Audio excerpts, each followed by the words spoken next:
Buenos días, mis hermanos. Es un gusto y es un privilegio para mí poder tener la predicación en esta mañana. Dios los bendiga. Les mando un fuerte abrazo allá en sus casas. Gracias a Dios porque tenemos la oportunidad de, por este medio, seguir hablando de la palabra de Dios. Y siguiendo el pensamiento de nuestro pastor, el hermano Isaías, de la semana pasada, donde tuvo un excelente mensaje para honra y gloria de Dios, hablando de esas tres verdades elementales para que una persona pueda llegar a ser salva. Yo no quisiera perder eso. Yo sé que algunos que nos acompañaron la semana pasada podrían estar acompañándonos el día de hoy. Y creo que el mensaje del día de hoy podría ser de bendición para ustedes y podría también ayudarles para lo que escuchamos la semana anterior. Y a los miembros de nuestra iglesia creo que es de bendición también el mensaje que tenemos para esta semana, por lo que es el pasaje que vamos a estar tocando, que siempre es de bendición. Mis hermanos, esta semana estuve leyendo un artículo deportivo. Este hablaba acerca de un jugador de un equipo que había dado una entrevista para defender a su entrenador. Él daba una entrevista en donde decía: ¿recuerdan aquel partido tan crucial y tan importante que disputamos hace un par de meses? Bueno, pues yo les quiero decir algo. Nuestro entrenador fue fuertemente criticado por lo que hicimos ese día, pero les quiero decir que lo que él había planteado para nosotros no fue lo que se ejecutó en la cancha. Él quería defender a su entrenador porque decía que el equipo no había hecho lo que el entrenador les había pedido. Buscaron al entrenador, decía el escritor del artículo. Sin embargo, el entrenador no quiso dar declaraciones al respecto. Al final del artículo, el escritor decía: ahora entiendo por qué el entrenador estaba tan disgustado, tan enojado y tan desesperado cuando este encuentro se realizaba. Esto me hizo recordar también un caso parecido, pero de otra índole. Recuerdo un maestro de física en la universidad que daba su clase de física, pero a él le tocaba dar la clase de física únicamente la rama teórica. Le enseñaba las diferentes fórmulas, les enseñaba la teoría a los alumnos, y él estaba muy contento con sus alumnos. A él le encantaba su clase que daba, pero esta clase se complementaba con otra más en donde se veía la práctica. Era una materia más, una era la materia para práctica y la otra era la materia teórica. Él únicamente impartía la materia teórica, pero un día por la tarde decidió quedarse para ver la clase práctica de sus alumnos, y se llevó un impacto al ver que los alumnos no creían lo que realmente se veía en la teoría. Tenían miedo que los experimentos que comprobaban lo que decía la teoría no resultaran. Él se sintió un poco triste porque decía él: todo lo que yo he enseñado, entonces ustedes no me creen. O sea, no creen lo que yo he dicho, o creen algo distinto. Él se sentía triste por lo que había acontecido. Llevando un poquito al tema que vamos a ver el día de hoy, está el caso de los Gálatas, donde el apóstol Pablo, en esa carta que escribe a los Gálatas, se siente, creo yo, frustrado por lo que estaba aconteciendo con la congregación. Hay varias frases que dice en esa carta que así lo demuestra. Dice: estoy maravillado, y lo dice en un sentido negativo. También les dice: insensatos. También les dice: ¿quién los fascinó? Y también lo habla en un sentido negativo. Y esto es porque él les había enseñado acerca de la salvación y del Evangelio del Señor Jesucristo, pero pareciera que se estaban inclinando a nuevas enseñanzas, enseñanzas que complementaban el sacrificio del Señor Jesucristo con las obras del hombre. Y estoy hablando de la salvación, no estoy hablando de la vida del cristiano, que obviamente tiene que ser complementada para agradar al Señor con una vida de santidad. No, estas complementaban la salvación. En la carta llamada por algunos la Carta Magna de la Libertad Cristiana, es donde se basa nuestro mensaje de esta mañana.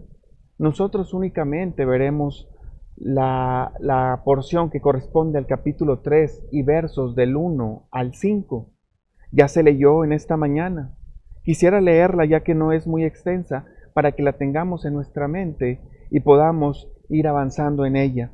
Dice así: Oh Gálatas insensatos, ¿quién nos fascinó para no obedecer a la verdad a vosotros, ante cuyos ojos Jesucristo fue ya presentado claramente entre vosotros como crucificado? Esto solo quiero saber de vosotros: ¿recibisteis el Espíritu por las obras de la ley o por el oír con fe? ¿Tan necios sois? Habiendo comenzado por el Espíritu, ¿ahora vais a acabar por la carne? ¿Tantas cosas habéis padecido en vano? Así, si es que realmente fue en vano. Aquel pues que os suministró el Espíritu y hace maravillas entre vosotros, ¿lo hace por las obras de la ley o por el oír con fe? Esta porción nos exhorta y nos dice que no debemos de olvidar que la salvación, el Espíritu, la justificación nos ha sido otorgada por la fe y el arrepentimiento en el Evangelio del Señor Jesucristo y no por las obras. Y yo les quisiera tener como reto, como la proposición para este mensaje, el tener siempre presente el sacrificio del Señor Jesucristo y que éste es suficiente para salvarnos y que buscar una vida de santidad por lo que Él ya hizo en nosotros, es decir, buscar las obras en agradecimiento a lo que Él ha hecho por nosotros y no como complemento a lo que Él ya hizo. Ahora, yo tengo la siguiente pregunta para ustedes, mis hermanos. ¿Alguien en la historia ha podido obtener su salvación por sus buenas obras? Y no quiero dejar inconclusa la respuesta. Por supuesto que no. Nadie ha podido obtener su salvación solo por sus méritos. Otra pregunta es: ¿alguien ha perdido la salvación por su comportamiento? Y por supuesto que no. Nada hicimos para ganarla, nada hacemos para perderla. La santidad es un tema separado de la salvación. Ahora, después de esto, yo quisiera que fuéramos al primer pensamiento que tengo para este mensaje. Y el primer pensamiento que tengo para este mensaje es: no subestimes el sacrificio de Jesús. Nos queda claro que Pablo se sentía triste por lo que pasaba con los Gálatas, porque después de lo que les había enseñado, el único evangelio, ellos estaban realizando obras y creyendo que esas obras complementaban el sacrificio del Señor Jesucristo. Y digo que no hay otro evangelio, porque esto de las obras no es un evangelio. ¿A quién le creíste? ¿Quién los fascinó? Me imagino yo que cuando esta carta era leída a los Gálatas, había al menos 3 grupos de personas. Aquellos que no habían creído a los judaizantes. Ahorita abundamos en quiénes eran estos judaizantes. Otros, los que se habían dejado engañar por estos judaizantes. Y el tercer grupo, los judaizantes mismos. Cuando se estaba leyendo esta carta fuerte, que si bien es de gozo, porque nos habla de la libertad que tenemos en Cristo Jesús, me imagino la incomodidad que podría haber cuando estaba siendo leída. No sé si al terminar de ser leída esta carta por completo hubo alguna discusión o solo hubo silencio, si hubo lágrimas, si hubo gozo por los que defendían todavía el evangelio verdadero.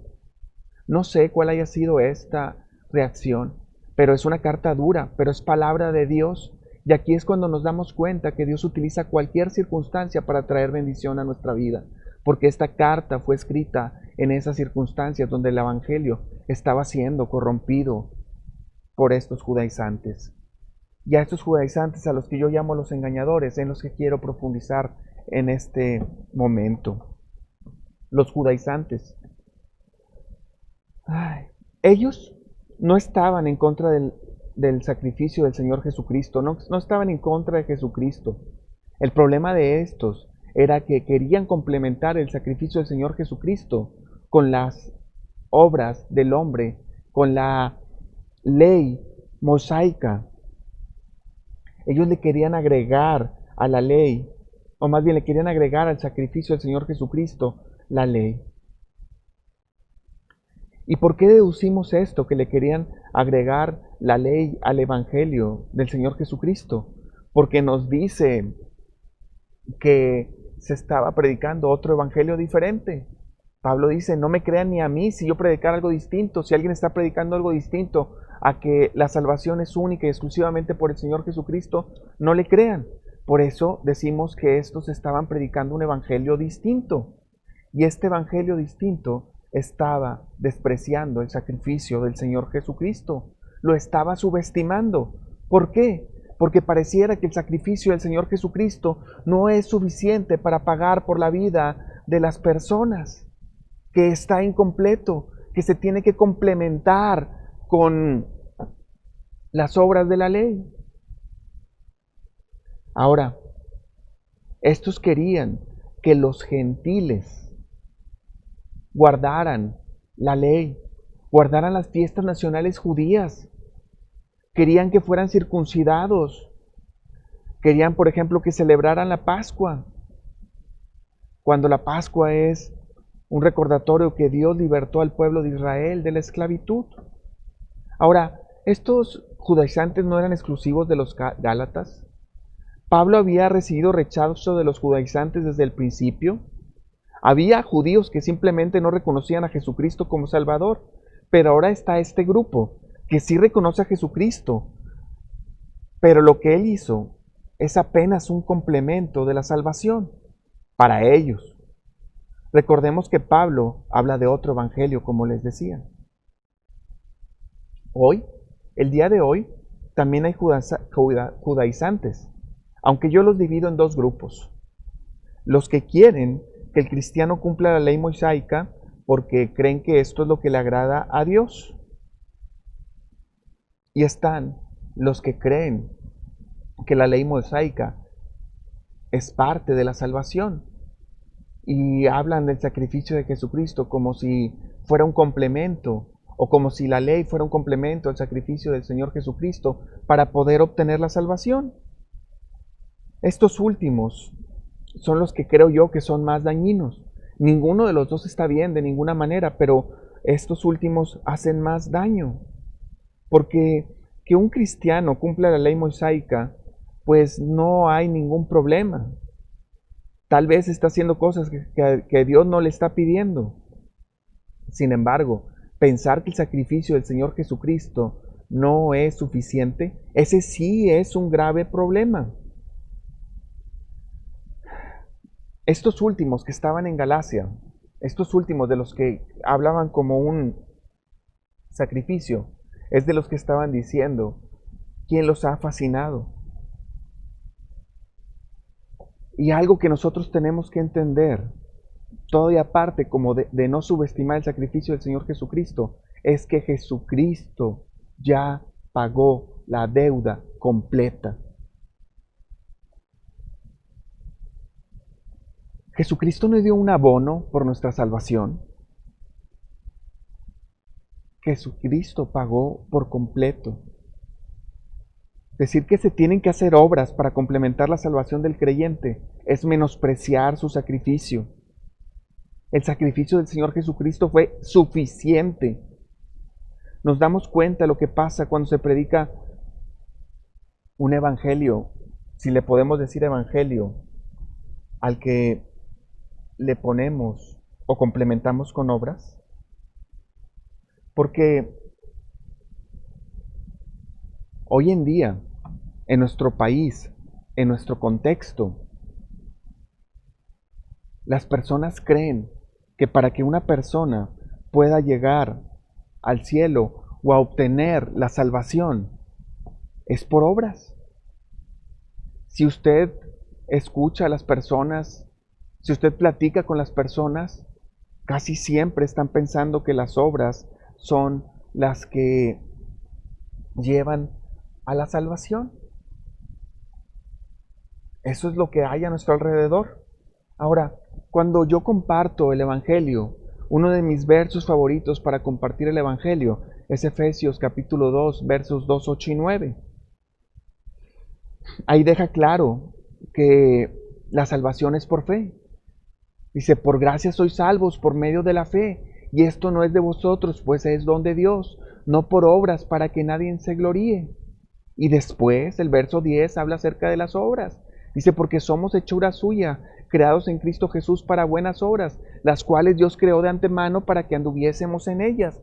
Pero esto es posterior a la salvación del creyente, no es complemento a la salvación del creyente. La salvación es única y exclusivamente por la gracia del Señor Jesucristo, por el arrepentirnos y por la fe. Digo, como decía nuestro pastor la semana anterior, intelectualmente, emocionalmente y con la voluntad, pero únicamente fe y arrepentimiento. Como les digo, Jesucristo hizo un pago completo, su sacrificio fue completo, Él no conoció el pecado, Él decidió dar su vida por nosotros. Y ahora, nosotros tenemos seres queridos, tal vez tú tengas un hijo al que amas y estarías dispuesto a dar tu vida por él. Que si te dijeran, yo quiero dar la vida por mi hijo para que mi hijo no padezca por la eternidad, tal vez el amor que le tienes a tu hijo te haría que tú fueras a la eternidad, al castigo eterno, al infierno. Pero te digo una cosa, tú no puedes hacer eso, porque tu vida no respalda para que tú puedas hacer ese pago. Eso es lo importante del sacrificio del Señor Jesucristo. Eso es lo que lo hace completo, que Él no conoció pecado, que Él cumplió la ley al 100%. Es el único que lo pudo haber hecho. Por lo tanto, aunque tú tuvieras esa buena voluntad, o aunque alguien tuviera la voluntad de hacerlo por ti, ese pago no sería suficiente. Solamente Jesucristo. Ahí es la importancia de su sacrificio, y es por lo que no debemos subestimar el sacrificio del Señor Jesucristo, el cual hizo por nosotros. Y les digo una cosa, el pago que hizo por nosotros es completo. Lo hizo por los pecados que hemos cometido y por los que vamos a cometer. Lo hizo por toda la humanidad. Juan 3:16 dice, porque de tal manera amó Dios al mundo que dio a su Hijo unigénito. Por toda la humanidad. Ahora, sabemos que no toda la humanidad se va a rendir al Señor Jesucristo. Sabemos que existe quienes lo rechazan. Sin embargo, si se diera el caso de que todos reconocieran y se arrepintieran de sus pecados, creyeran al Señor Jesucristo, bueno, su sacrificio es tan completo que alcanza para toda la humanidad. Sin embargo, no son todos los que lo reconocen, pero es tan completo que alcanza para todas las personas que han pisado esta tierra y que la van a pisar.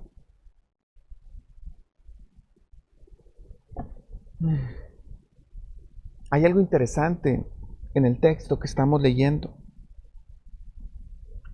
Dice, esto solo quiero saber de vosotros, ¿recibisteis el Espíritu por las obras de la ley o por el oír con fe? El versículo número 2. Y con esto entro a mi segundo pensamiento. El Espíritu se recibe por la fe. Con la salvación que recibimos de Jesucristo viene la justificación, la santificación, la regeneración, el sello del Espíritu Santo.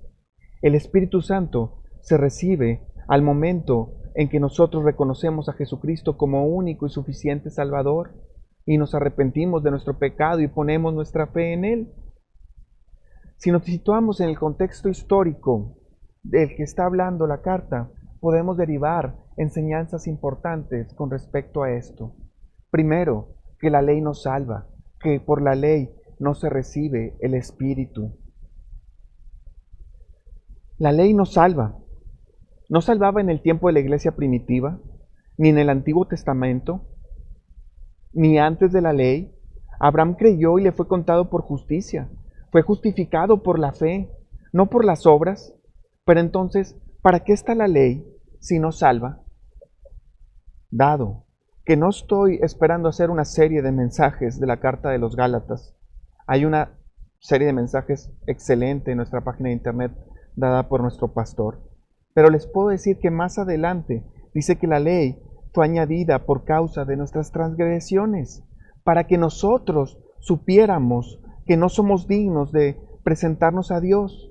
Solo Jesucristo es digno. Y ya después nosotros, por medio de Él, es que podemos ser justificados y presentarnos ante Dios. Jesucristo no vino a complementar la ley, vino a cumplirla, porque es el único que lo podía hacer. Es por eso que el sacrificio del Señor Jesucristo es perfecto, porque Él no conoció pecado. Un solo pecado te hace quebrantador de la ley, uno solo. Si tuviéramos que cumplir la ley para salvarnos, todos estaríamos condenados. El Espíritu no se recibe por cumplir la ley. Jamás ha sido así. Jamás el Espíritu se ha manifestado porque la persona cumple la ley. Porque todos de algún modo han quebrantado la ley. La manifestación del Espíritu Santo en Pentecostés, después en Samaria por imposición de manos, en casa de Cornelio para los gentiles, siempre estaba después del momento en que estos creían, más bien en el instante en que las personas creían o habían creído. El libro de Hechos es un libro de transición. Hemos sido enseñados de esta manera y esto nos hace entender lo que sucedía. En el libro de Hechos, el Espíritu Santo a los creyentes fue confirmado de diferentes maneras. Siempre a los creyentes. Primero a los creyentes judíos, después a los samaritanos, después a los gentiles, pero siempre a los creyentes. Y su evangelio, nunca a los cumplidores de la ley. Hoy en día, después de este tiempo de transición, el Espíritu Santo se recibe en el momento en que tú crees al Señor Jesucristo como Salvador personal. Nosotros lo recibimos en este momento, cuando nos arrepentimos de nuestros pecados. ¿Cuál es el momento del sello del Espíritu Santo? Estamos diciendo que cuando recibes al Señor Jesucristo como Salvador personal, pero ¿lo podemos nosotros respaldar con la Biblia? A mí me gusta, por ejemplo, Juan 14:17. Jesús estaba hablando con sus discípulos antes de que éste fuera arrestado, para después ser crucificado. Y les habla a los discípulos acerca del Consolador, acerca del Espíritu Santo, acerca de que éste vendría y se quedaría con ellos. Pero es aquí donde hay algo importante que quiero resaltar. Jesucristo dice, el Espíritu de verdad, el cual el mundo no le puede recibir porque no le conoce, pero vosotros le conocéis porque mora en vosotros.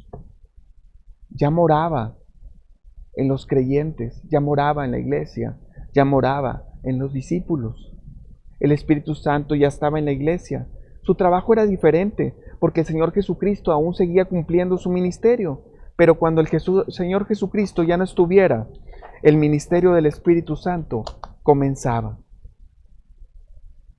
También quiero resaltar que nosotros decimos y predicamos que cuando una persona cree en Jesucristo como Salvador personal, el Espíritu viene a morar en su vida. No puedo dejar de decirlo y de repetirlo. Somos sellados por el Espíritu Santo. Somos recibidos como hijo de Dios. Ahora, la pregunta retórica del apóstol Pablo podría parafrasearse de la siguiente manera. Los que lo recibieron el Espíritu por fe, podríamos decir, ¿cuándo lo recibiste? ¿Por la fe? ¿Cómo lo recibiste? ¿Por las obras? Los que recibieron el Espíritu por la fe en este momento, ahora son engañados y no pueden entender. pero va más allá, porque imagínense lo que está pasando ahí en la iglesia de Galacia. Están los que están siendo engañados y están siendo transgiversados lo que ellos ya habían creído. Estos ya habían puesto su fe en el Señor Jesucristo, ya habían recibido el Espíritu Santo, ya eran salvos y estaban atendiendo una enseñanza distinta. Pero ¿qué pasa con los que se estaban añadiendo al grupo? Estos ya estaban recibiendo un evangelio distinto, distorsionado. Estos no podían ser salvos porque no estaban poniendo su fe únicamente en el Señor Jesucristo. Esto es lo importante y lo delicado de las malas enseñanzas que se pueden introducir a la iglesia. A lo mejor una mala enseñanza puede pervertir a algunos cristianos, pero a los que no son cristianos los aleja del verdadero evangelio y de hacer una decisión por el Señor Jesucristo. Estos son dos grupos que puede haber cuando se introduce una mala enseñanza en una iglesia. Nadie ha recibido el Espíritu por las obras. Hablar del Espíritu Santo en la iglesia primitiva era contundente, porque en ese periodo de transición el Espíritu había hecho grandes maravillas, tal y como lo dice el texto, como lo dice en el verso 5. Los Gálatas habían visto maravillas en cuanto a sanidad, lenguas, por medio de los apóstoles, hasta entre ellos mismos probablemente, manifestaciones del Espíritu Santo que el día de hoy no están vigentes, pero que en ese tiempo sí veían y las habían visto y palpado con sus propios ojos y manos. Sin embargo, todas estas habían hecho a través de los creyentes y habían recibido el Espíritu por la fe. A mí me gusta mucho el capítulo 10 de Hechos, a ese episodio en la casa de Cornelio el centurión, esa casa que estaba llena de gentiles. Cuando llega Pedro ahí y con un grupo de judíos creyentes empieza a hablarle del Evangelio del Señor Jesucristo. Y lo más interesante y lo más bello que sucede ahí es cuando estos gentiles empiezan a escuchar el Evangelio y empiezan a creer, empiezan a poner su fe en el Señor Jesucristo, empiezan a arrepentirse de sus pecados y el Espíritu Santo empieza a morar en ellos y de manera visible se ve. Y entonces los judíos se turban y dicen, también entre los gentiles se recibe el Espíritu. No hay duda que también para los gentiles hay Espíritu. Estos gentiles probablemente ni conocían la ley. Sabían que había enseñanzas judías, pero no la conocían. No creo yo que fueran circuncidados. Estaban recibiendo el Espíritu Santo por el creer, por la fe, no por las obras. Entonces, decir que es por la ley, complementar al Evangelio la ley, con un episodio tan contundente como este, es un episodio en el que quedó claro que el Espíritu se recibe por el creer. Ahora, si tuviéramos que defender la tesis que también la ley complementa la salvación, tendríamos que decir que el Espíritu podría recibir las personas no creyentes. El Espíritu es para los creyentes, es para la iglesia, es el consolador.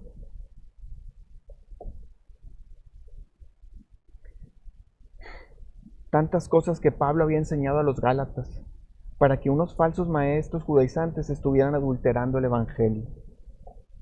Los llama insensatos, sincesos, descerebrados. Creo que estas expresiones hablan de la frustración de Pablo. Pero gracias a Dios por estas circunstancias que dieron origen a esta carta. Jamás el Espíritu se recibió por las obras, siempre por la fe en el Señor Jesucristo. Ahora quiero retroceder al verso 4 para desarrollar mi tercer pensamiento. Este tercer pensamiento, el costo del Evangelio. Y el verso 4 dice, ¿tantas cosas habéis padecido en vano si es que realmente fue en vano, tenemos que cuidar la sana doctrina. Esta sana doctrina de la que disfrutamos hasta el día de hoy ha costado sangre de muchos. Vivimos un momento privilegiado, pero nuestro evangelio ha costado sangre. Pablo les pregunta, ¿tantas cosas habéis padecido en vano? Y aunque la palabra padecido en el griego, en el original, también se puede asociar a experimentado, es verdad que el cristiano y en este tiempo había pasado por situaciones difíciles por causa del evangelio. Y los cristianos del primer siglo les había costado el evangelio. La iglesia primitiva fueron perseguidos. Comencemos con la iglesia de Jerusalén, que fue asolada por el mismo Pablo, Saulo en ese momento, Esteban, el primer mártir, pero no el último. La iglesia dispersa por causa de las persecuciones.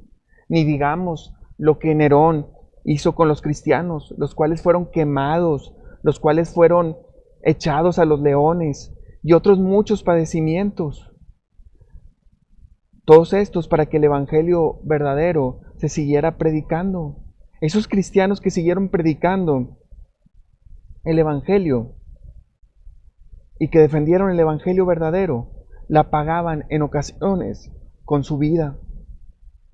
Pero en otras ocasiones no era solo su vida, sino también la vida de su familia. Todo por causa del evangelio, el evangelio verdadero. Y el evangelio verdadero perduró y se mantuvo. Que nos llegue hasta el día de hoy ha costado sangre. Estos fueron los cristianos del primer siglo, los cuales fueron perseguidos. Luego, la enseñanza fue adulterada, pero los cristianos a través del tiempo también cuidaron el verdadero evangelio. Cuando el evangelio perdió su auge en Asia, en Europa siempre se tuvo una llama de este verdadero evangelio. Y otra vez no fue sencillo. Fueron perseguidos por la religión mayoritaria, muriendo de maneras crueles. Ellos y sus hijos bautizaban por inmersión. Les gusta sumergirse, decía uno de los que los perseguía. Entonces mueran por ahogamiento. Así fueron muertos muchos de los cristianos. Y esto nada más es uno de esos muchos castigos de los que fueron causa los cristianos a través de los tiempos. Tuvieron que esconderse. ¿Han leído ese libro de los mártires de las catacumbas? Es triste saber cómo nuestros hermanos eran perseguidos. Pero si ellos hubieran claudicado, si ellos no hubieran cuidado la sana doctrina, si se hubieran hecho a las costumbres de lo que estaban enseñando, el evangelio verdadero se hubiera perdido, pero siempre se mantuvo, porque Jesucristo prometió y dijo, yo estoy con ustedes todos los días hasta el fin del mundo. Entonces, siempre estuvo con los creyentes, siempre estuvo con la iglesia, y la iglesia siempre se mantuvo, aunque en algunos momentos menguando con menores personas y otros con otras circunstancias. Paulicianos, valdenses, anabautistas, otros muchos nombres con los que se les conocieron a nuestros hermanos, casi siempre perseguidos.